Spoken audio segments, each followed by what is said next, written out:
Sabe qual que é o maior problema? Que é um pano de fundo e explica grande parte dos transtornos psiquiátricos hoje, inclusive dos transtornos metabólicos, etc. O nosso organismo, ele não foi selecionado num ambiente para sobreviver no ambiente que a gente vive hoje. Não. Eu vou pegar 3 exemplos rápidos aqui para não onerar o tempo. Se você pegar, por exemplo, insônia, obesidade e depressão. Insônia acontece basicamente por quê? Porque a gente tem luz natural, luz artificial à noite, que nunca teve, então o nosso sistema cerebral não foi formulado para conseguir lidar com luz branca à noite. Os nossos neurônios não lidam muito bem com luz branca à noite. A gente nunca esteve tão alerta à noite porque tinha predador lá fora da caverna, a gente ficava sempre mais recluso. Então isso, você pega um organismo que se desenvolveu nesse ambiente, coloca ele viver num outro ambiente, você muda o ambiente, você muda a resposta, o que acontece é uma inundação de insônia. Depressão. Lá no passado, quando a gente não tinha tantas calorias... obesidade.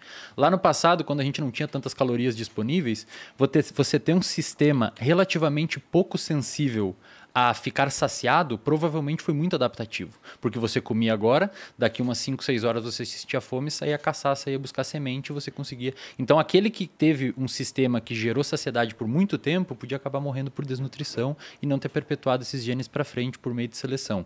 Hoje, a gente tem um sistema que foi selecionado num ambiente com relativamente pouca caloria, um sistema que precisava gerar fome para gerar motivação para você buscar alimento, um sistema existente num lugar onde você consegue 700 calorias num pacotinho de M&M. Sem contar o tipo de alimentação que as pessoas têm hoje, Exato. que geralmente Que não comem existia, coisas né? que foram feitas para comer muito e a pessoa tenta comer pouco. A É gente impossível. chama isso de incompatibilidade evolutiva. Você pega um organismo fisiológico que foi selecionado num lugar com poucos nutrientes e pouca caloria e coloca num lugar com muita disponibilidade calórica, qual que é o resultado? Uma inundação de obesidade. E depressão. Um dos principais fatores de risco para o desenvolvimento de depressão é estresse crônico. O nosso sistema de estresse ele se desenvolveu para você lidar com um leão aqui, com uma cobra ali, para fugir de um predador aqui. Cessou o estresse, cessou o problema. Hoje a gente vive não ficar num estresse... estressado o dia Você não inteiro. tinha um né? leão todos os dias. Exato.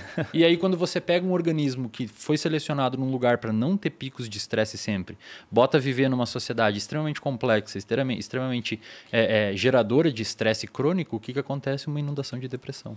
É uma incompatibilidade evolutiva, nós não fomos criados para viver hoje em dia. Você citou o Sorrentino e você tá um cara um pouco mais antigo, que é o Hipócrates. O pai da medicina, os médicos fazem até hoje o juramento hipocrático, né? Primeiro não fazer mal. O Hipócrates tem uma frase dele muito famosa que ele diz que as doenças começam à medida que nos afastamos da natureza. Perfeito. Então isso que você citou é porque hoje a gente vive num ambiente muito moderno e coisa de pouquíssimo tempo. Você volta para o século XVIII, tinha aquelas previsões do Thomas Malthus, né, o economista, dizendo que, olha, o futuro do mundo é permanentemente uma escassez alimentar. E hoje ainda tem gente que passa fome, mas já tem mais gente morrendo por ocasião do excesso de alimentação do que pela falta disso.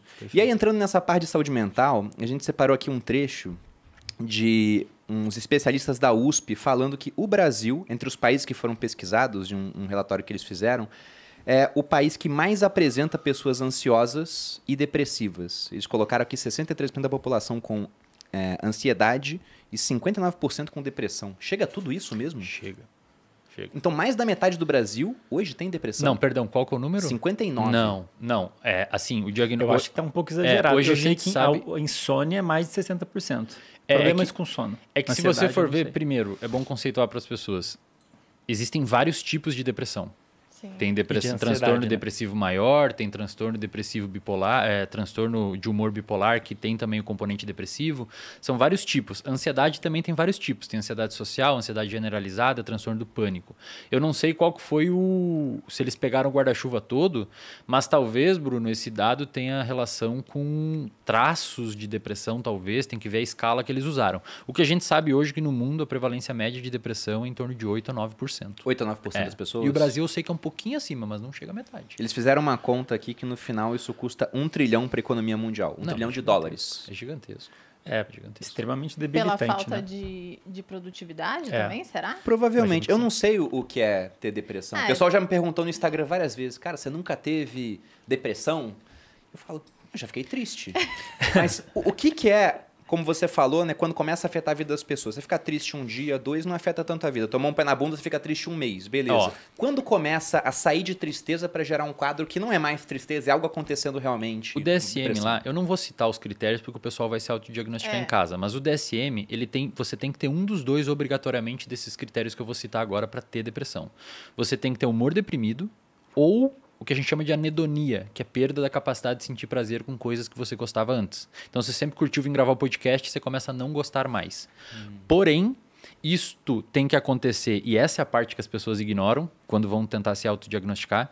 Isso tem que acontecer quase todos os dias, a maior parte do dia, por no mínimo 2 semanas.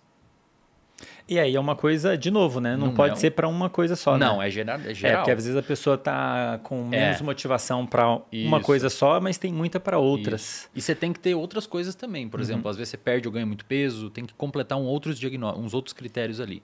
Uma depressão, uma tristeza muito profunda ou uma perda da capacidade de sentir prazer quase todos os dias, a maior parte do dia, por no mínimo 2 semanas. Veja,